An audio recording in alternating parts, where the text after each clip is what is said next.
Richard Davidson, who's a neuroscientist at the University of Wisconsin, and Time Magazine named him one of the 100 most influential people in the world. He's done some cutting-edge research on this, and what he says is this: you can sculpt your brain just as you'd sculpt your muscles if you went to the gym. You can rewire your brain to be happier and nicer. You can rewire your brain to be happier and nicer. And this is called neuroplasticity.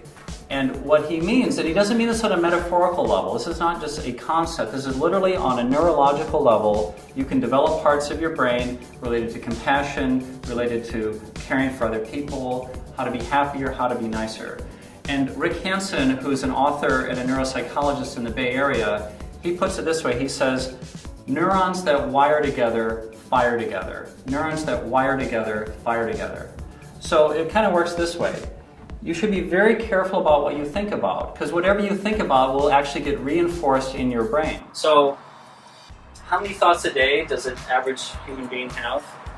Anybody know? What? 300,000? Fewer? 100,000. About 50,000. Which, if you do the math, it's about 1 per second. About 1 thought per second. Now, what percentage of them do you think are negative, on average? 40,000. Out of 50,000? 40,000. All right, well, you're looking at my screen here? Paul nailed it. Wow. Yeah, good, yeah. About 80%. Run those models. He just measures. He measures. I wrote that stuff.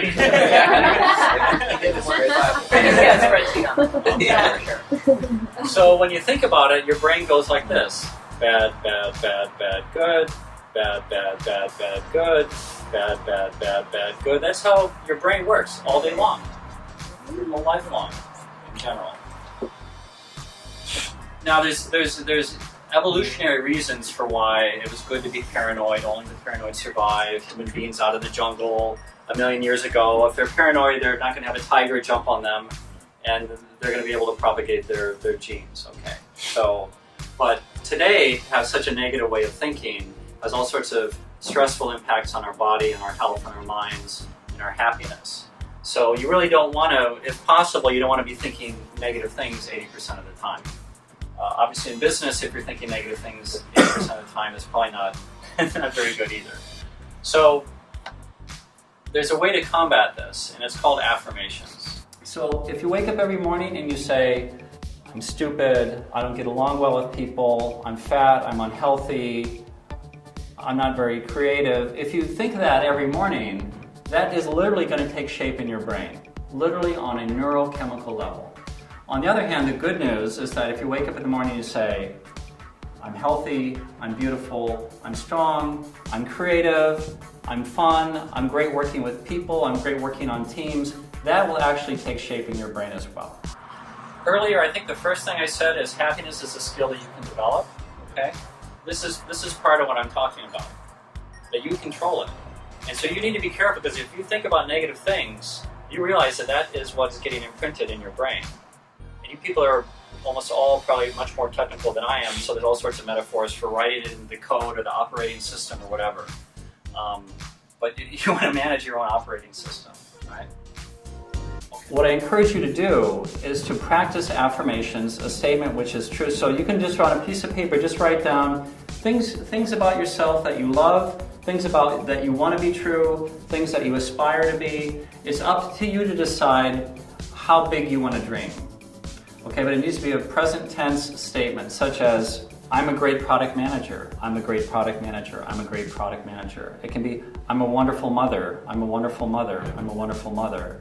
It can be, I am a phenomenal investor, I'm a phenomenal investor, I'm a phenomenal investor. Whatever it be, it can be about your health, right? It can be, I'm getting healthier every day, I'm getting healthier every day. It can be, I am great with children, I am great with children, I'm loving and compassionate, I'm a great friend, I'm there for my friends. It can be related to work as well. Anything is very specific, it can be specific. It can be, I am promoted to that new position, I am being promoted to that new position, I'm running a marathon in less than 3 hours. it can be related to health, whatever you want, whatever you love about yourself. It can be a reinforcement about something you love about yourself. And the beauty of these affirmations is that it can be reminding you of who you are, what you want to focus on, what you want to be. And it's very powerful. I've been using affirmations. You can use it all different sorts of times of the day. You can do it while you're waiting for an elevator. You can do it while you're at a traffic light. It can do it in the subway or in the metro or in the tube when you're coming to work. And this is a way to spend your time and your energy and your focus on what you really want to be true about yourself. And it is a huge, very valuable investment of your time.